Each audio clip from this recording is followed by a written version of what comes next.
Even if you're happily married, you might find dates kind of awkward sometimes. What do you talk about? I know we struggle at times to have an easy flow of conversation too. Welcome to the Only You Forever podcast. If you want to build a thriving, passionate marriage, we've got the research, the truth, and the answers you've been looking for. And now, here are your hosts, Caleb and Verlinda Simone Gendel. Hey everybody, this is episode number 118, and we're going to be talking about what to talk about on your next date. Last week we talked about how to show appreciation for your spouse, which is such an important ingredient in creating a healthy marriage. If you missed that, be sure to go back and grab it, and also make sure you hit that subscribe button in your podcast player so you don't miss any upcoming shows from us. Now, Verlinda, I don't know what it is about dates, but even when we're quite happily married, it seems like it's hard to know what to talk about on dates sometimes. Yeah, it's like once you have to talk, it becomes harder. I don't know why. Yeah, there's something about that. I think sometimes like we're just distracted or exhausted by the time you get there. Well, that's true too, yes. But other times I think you're up to date with each other, and then you're also not really sure what to go over sometimes too, because like, well, you already know everything. Yeah. So, and then I think too, when there's times in a marriage when there's some distress going on, there can kind of be an elephant in the room that gets in the way too. Mm-hmm. And so I think this is a good place to start, because where couples struggle sometimes is they haven't dealt with something that's pretty major. So the date is initiated by one spouse, maybe as a way to try to repair or even extend a peace offering about whatever's going on. And we could go down quite a rabbit trail with this topic, or this kind of sidebar on this topic, but I think it'd be good just to point out that you want to set up your dates so that you have the same goal or agenda when you go on them. I think that's important. Yeah. And we often don't discuss that explicitly as couples, right? Yeah. So that means if your marriage is distressed and you're both heading in with an open mind that you're doing this as one little step to move towards repair and reconciliation, that's fine. That's great, right? And that should translate into, we're not going in with super high expectations, just going to give our spouse the benefit of the doubt, show some generosity by extending goodwill, and we're going to kind of roll with it. This is just us kind of slowly chipping away at fixing this thing, right? Okay. And this is, on the date kind of context is one time I actually recommend avoiding the elephant in the room. I mean, if the elephant is actually too big for you, put that out there before you go and also suggest how you'd like to resolve that. So if you have to solve that problem before you can, enjoy enough goodwill to participate in a date without feeling like you're fragmenting off a part of yourself, like if you can actually be present, then go for that. But if you need to deal with this other thing first, set up a time to talk about that separately. Before you go on a date? Yeah. Okay. Or, ask for help from someone in your church that could help you, or get some counseling. But on a date itself, I don't think it's the time to sort of a difficult issue. Okay. Makes sense. Yeah. You could equate date with, these are all the times that we go out and we argue. And then like how popular is the date thing going to be for your marriage, right? Yeah. Yeah. So what you want to try to do is set up your dates to allow a little sweetness to kind of percolate into your marriage, some warmth, some kindness, both given and received, that kind of thing. So when you're going on a date, then you're in a distressed marriage, you want to try to point the conversation towards topics that help you to build little wee connections with each other. And again, you're not trying to knock anything out of the park here. Do you know what? I remember a couple, they have kids my age, but they were building a house. Yeah. And the kids set up a date because they knew their parents needed out. And the one thing they were not allowed to talk about was the house. The house. And I think another couple even took them and drove them around and whatever. Okay. But that's cool. Kind of it wasn't a stressed marriage, but it was still an elephant. There was stress in the marriage, though, because of that, right? Now, on the other hand, if your marriage is reasonably healthy, but you just need a way to freshen up your dates and your relationship, we're going to point you toward some topics here that you can talk about. And I think, Verlinda, what kind of goes on here is we just get hit with life, right? So we get super busy, and because we're always kind of in the whirlwind, we tend to lose track of those little details that are happening in each other's lives, right? Remember how like when we were dating, we used to love finding out those tiny little facts about each other? Mm-hmm. That would be fascinating. That would be like interesting all by itself, right? Yeah, yeah. And we want to try to steer some of these conversations back in that direction. Okay. And so what I'm going to do is kind of give out some conversation areas to talk about, but also point out ways we can take the same old, and then kind of take it up a few notches. Okay.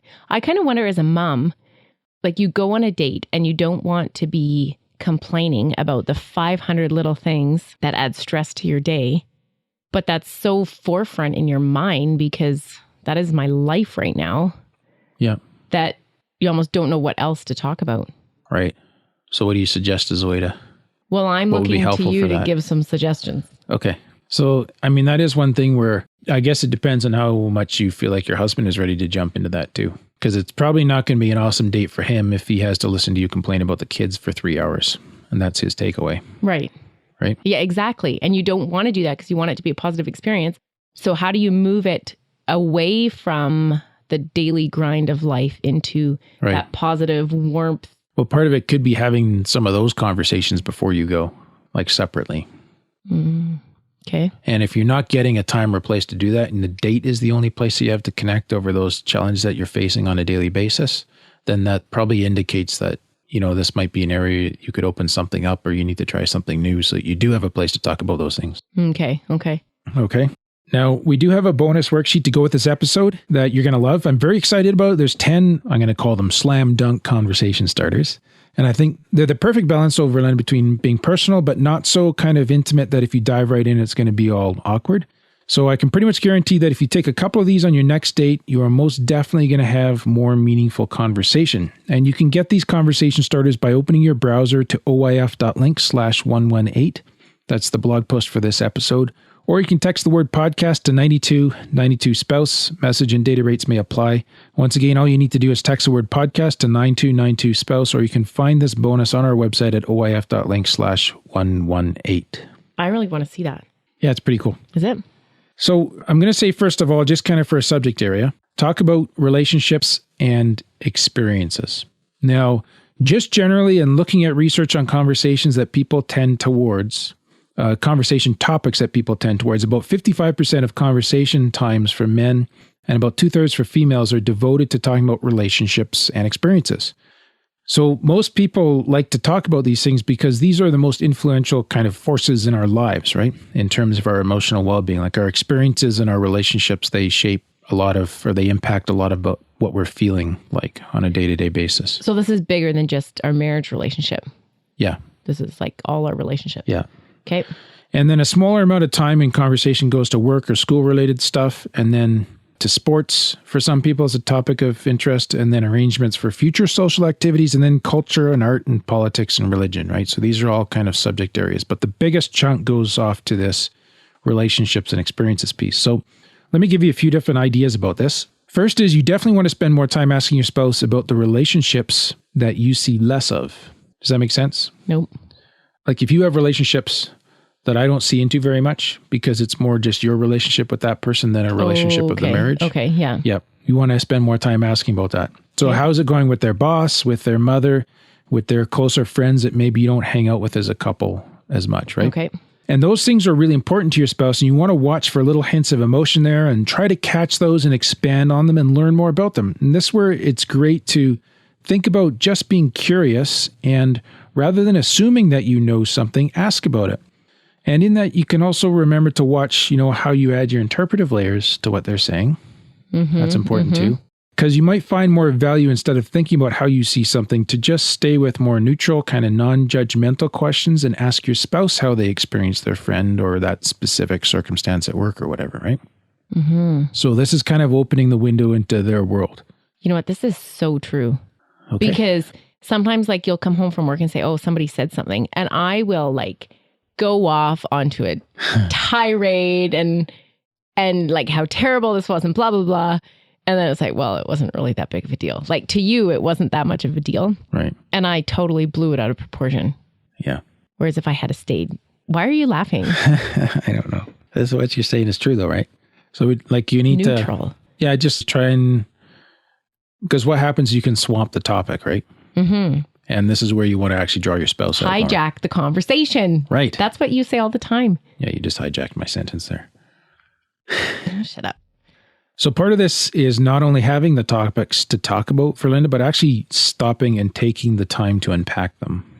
Right. So it may be that you already have your conversation topics, but you kind of blow through them really fast and you're not making the most of them. That's one way to hijack the conversation and then we have to go to the next one. Yeah.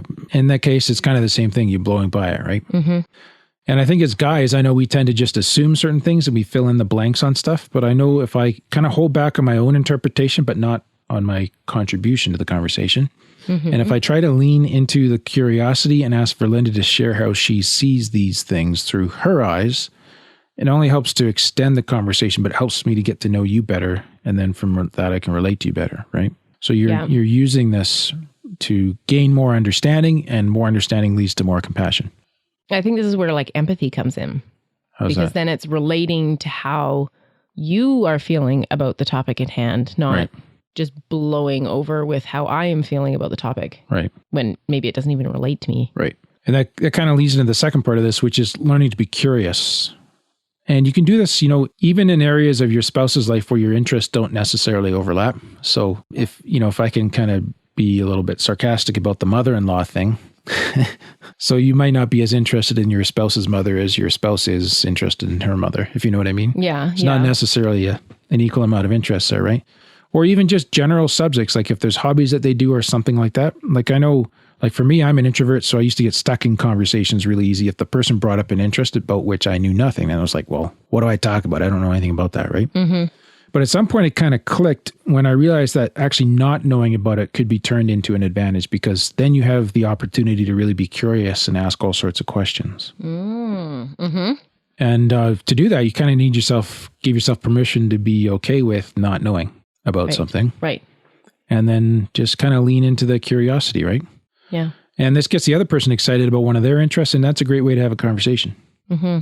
Now, a couple, Caleb, that are so good with opening conversation and keeping conversation going, and they ask questions that are like personal questions, but not personally as in intimate or anything, but just what's happening in your life, and just draw the person out. They're really good with that. Yeah. And that's a skill that can be developed by anybody, right? Mm-hmm. And so, on this topic of other issues and just sort of looking for areas to talk about, you can also just decide to explore issues that are going on in the world at large and try and understand how your spouse thinks about those things, right? So, for example, what does your spouse think about the upcoming election in the USA? I'm sure everybody has an opinion. I'm sure. An opinion on that one, right? What about the European migrant crisis? Or what does your spouse think of what you guys heard at church last Sunday? Are they reading anything new or interesting in the scriptures? Have they learned something from their devotions, right? How is their job really going? Do you know the good and the bad about where your spouse works? Yes. Or you could ask your spouse to teach you something, right? Yeah. What is something that they're really good at or they know a lot about that's quite foreign to you? You just haven't got interested in it yet. It doesn't mean you have to jump into their hobby, but you can jump into showing interest in them with regards to their interests. Well, this is one place where I totally failed you. Is you got into computer programming, and it was like you would come up all excited about this new code or whatever, and I would be like, oh, please. Right. Whereas I could have been a little bit more curious. Yes. Mm-hmm. Could have had more conversation. Yes. Okay, then let's talk about important issues. That's another area that we can discuss, right? So important issues in your marriage and your life. Right now, I know I put the caveat out there at the start about not talking about major marriage problems on your dates, okay? But I still think there's a place for important or substantive issues, like things that really matter to you. We get a lot of small talk from many of our relationships, but there was a study in 2010 that looked at small talk versus what they called substantive conversation, deeper conversations about important issues. And it looked at those two kinds of conversation and compared them to well-being. And the small talk was really banal stuff like, oh, how's your popcorn chicken when you're out for supper or whatever, right? Yeah. And the important issues are like those things where we're exploring relationships. So for example, so your mom backed out of your lunch date, what do you think might be going on for her, right? So some of the deeper things that are maybe happening in life. And what these researchers found out was that higher well-being was associated with less small talk and more substantive conversations. So it appears that happy people don't just stick with small talk, but they engage in more in-depth conversation. And so this is one thing that you want to do as well on your dates to help enrich the experiences, to learn to turn what you're talking about to deeper layers of meaning or experiencing like what's going on, right? So you're talking about those more meaningful subject matters, right? Now, another thing that you can do to help yourself with your next date is to come prepared with conversation starters. And I don't have a lot to say about this other than to come prepared. It helps if you have something or some things ready to talk about. And our worksheet for this episode is a great place to get some of those ideas from. And you can get that off our webpage again for this episode at oif.link/118. Now, let's talk about questions for Lenny, because you mentioned that before. Because questions are a great way to start, right? And I know for myself, I'm often like, well, what should we talk about in my head? Yes. And it's almost like Okay, let's be very real here with our audience. Oh, dear. So we're driving in the car and you're like, can you put your book down? Can you put your phone away? Okay, well, if we're going to be real, it's always, can you put your phone away? Well, it used to be my book. Now it's my phone. But I was trying to... Years ago. Shh. And so I'm like, oh, okay. So I put it away. And then you turn to me and say, what did you want to talk about? Right. That's not a date, though. That's a different subject. Well, that is not the question to start your conversation with. It is not. You're right. Right. So that's why So I'm learning from this episode, too. Mm-hmm. It's like the pressure of having to bring a starter kind of leads to some anxiety, right? Mm-hmm. Which prevents you from getting into the flow of the conversation. Oh. So one thing that we can do is to learn to ask good questions. And it's a great skill for any part of marriage or family, for any other human relationship. And here's some ideas from The 7 Powers of Questions by Dorothy Leeds. The first thing you need to know is that not all questions are equally effective as conversation starters. So what do you want to talk about? It's probably not a good conversation starter. Like the classic is, like everybody knows how well it works when your child comes home from school and you're like, so how did school go today? And they're like, good, right? Mm-hmm. It's like, boom, end of conversation. Yeah. So asking your spouse, how was work today, often doesn't work a whole lot better. Mm-hmm. And what happens in these kinds of questions, even though they're open questions and they could lead to like a descriptive answer rather than a yes-no answer, they're too general. So think about, how can I get more specific with the question? So what was the best part of your day at work? Or what was the most annoying part of your day at work? Or what was the funniest thing that happened to you today? Mm. So, and then that'll give you like a more specific answer. Yeah. And then, but it'll give you a little insight, and then you can kind of go from there and be more curious. Yeah, we're just kind of, rather than trying to figure out some grand topic, we're just looking for starters here, right? Kind of open it up. Mm-hmm. And that'll, like you say, it'll lead, you can go to more specific things after that, right? Mm-hmm. And this works even better if you can kind of track from day to day things that have been happening in your spouse's world. It takes a little bit of presence of mind so you can follow up on stuff, right? So you were hoping to get your proposal finished at work today. Was it hard to get it finished on time? Something like that, right? And then that just shows that you care because you remembered. It's also that. So using questions is a good way as well. Now, once you kind of get the conversation rolling, you're using some of these conversation starters and you're taking that interest, what you want to do is you want to keep those conversations going by staying focused. And I think that this is a key issue in our world today because it is so easy to grab your phone whenever there's a lull in the conversation. It's like our phones have become the ultimate awkwardness disruptor. We had a university student staying with us. Remember that? Yeah. And whenever like we got... Well, it's more like when the conversation was awkward. She'd be like, awkward! And she'd pick up her phone. And it was a joke. Right. But in some ways, there's a lot of reality to it. Yeah. And if you look at the gaps of silence or when we don't have someone to talk to in our lives, what do? We grab our phone because that looks like we're doing something, right? Oh. So the phone takes us away from our discomfort and from our anxiety when there's silence, right? So next time it goes completely quiet, I thought you could try something quite random like, hey, you have marinara sauce on your forehead, baby. What? Just kidding. That was random. That was very random. Yeah, I don't know if random will work, but there was a study in 2014 where researchers, they looked at the relationship between presence of mobile devices and the quality of real life, in-person social interactions. Okay. Now, I think it's kind of sad that we live in a world where we have to qualify social interactions with the descriptors real life and in person. Yeah. But such is life in 2016, I guess. And anyways, they looked at 100 pairs of people discussing either a casual or a meaningful topic together. And then a trained research assistant observed them unobtrusively. That's a scientific way of saying they spied on them. From a distance, noting whether either participant placed a mobile device on the table or held it in his or her hand.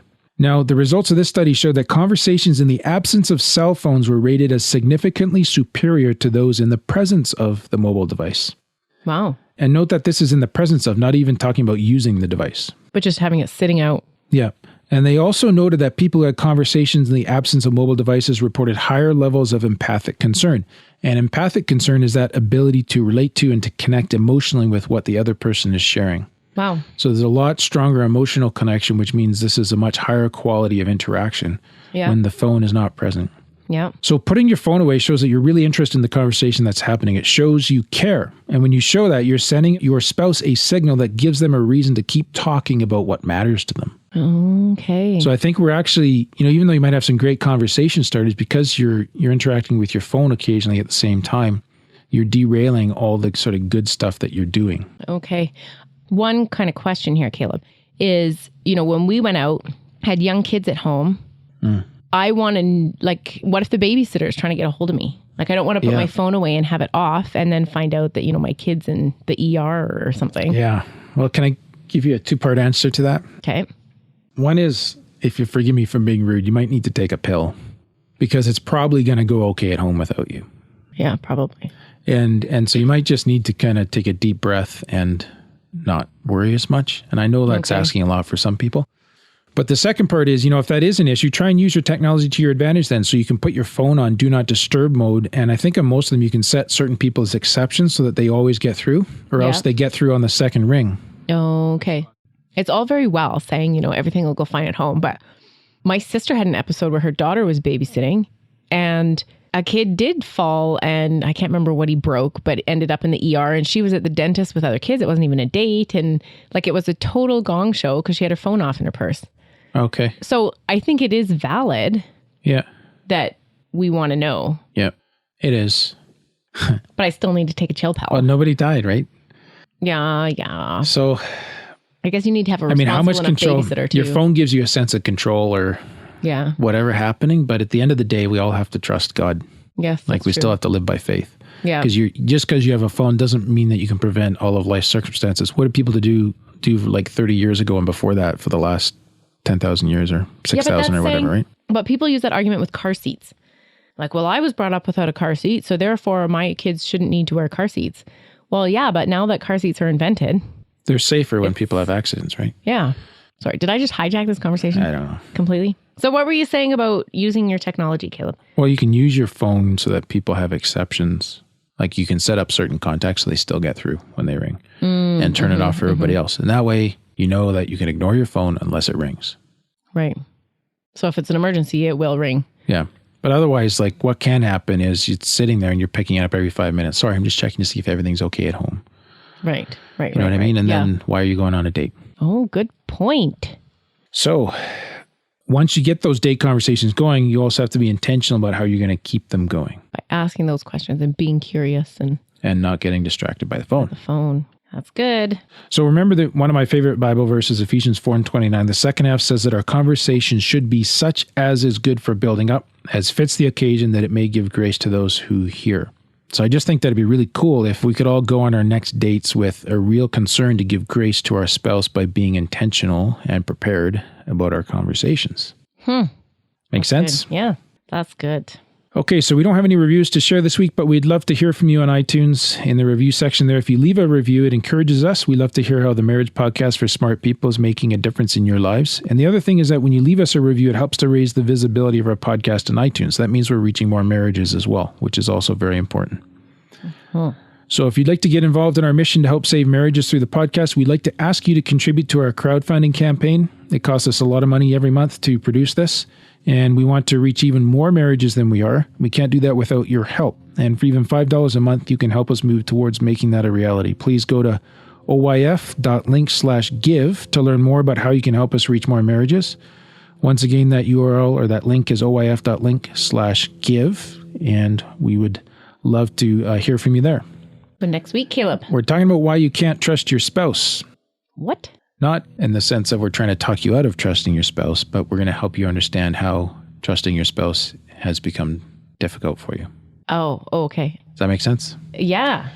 Now, even at that, though, it's not what you expect. So be prepared to be challenged and informed at the same time. Sounds interesting. So that is all for today's episode. You can read, share, or bookmark this episode by opening your browser to oyf.link/118.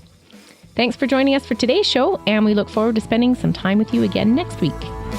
Thank you for listening to the OnlyYouForever.com podcast. Please help us reach and influence a wider audience by rating and reviewing our podcast at OnlyYouForever.com/love. Thanks for listening, and we'll see you next week.